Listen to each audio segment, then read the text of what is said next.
काय झालं रामा? काय झालं? लय मोठा वाघ कुठं? तुमचा शाळेत घ्या.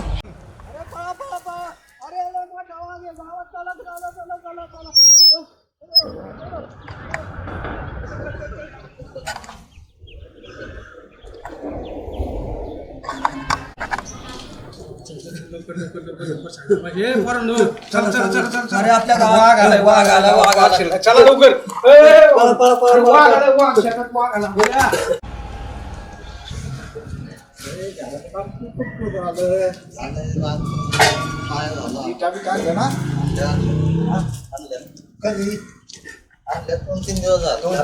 अरे काय तुम्ही घराची कामं करता? सरपंचाच्या घरात वाघ शिरला मोठा. मी पाणी देत होतो तिथं पाहिलंय आणि तुम्ही घराची कामं करता आणि घरी शाळा पोरं बिरं खाल्ली तर तुम्ही काय करणार? चला गावात पोरांना सांगायला पाहिजे, सगळ्यांना सांगू आपण. चला वाघ सांगितलं पाहिजे, माझ्या गावाला सांगितलं पाहिजे वाघ आलाय म्हणून. आम्ही सकाळी पाहिलाय. आपल्या गावात आपण सांगितलं पाहिजे लोकांना वाघ आलाय म्हणून. सगळ्या लोकांना सांगितलं पाहिजे. स्वागत बकऱ्या मेंढ्या सगळ्याची जागा आहे.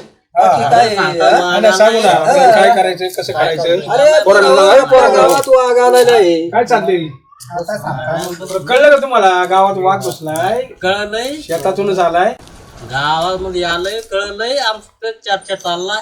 मग संध्याकाळी सगळ्यांनी नेमकं पुढं आलंय ते माहित जागर राहावं. सगळ्यांनी सरपंचाच्या गस्त वावरात करायची. मी सकाळी पाणी देत होतो तेव्हा सरपंचाच्या वावरात वाघ शिरला.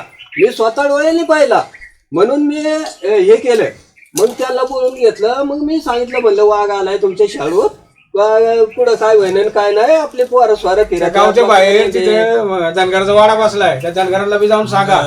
संध्याकाळी काय करायचं मग? काहीतरी बंदोबस्त केला पाहिजे आपल्याला. जागर राहा सगळ्यांनी जागर राहा. सगळे पोरा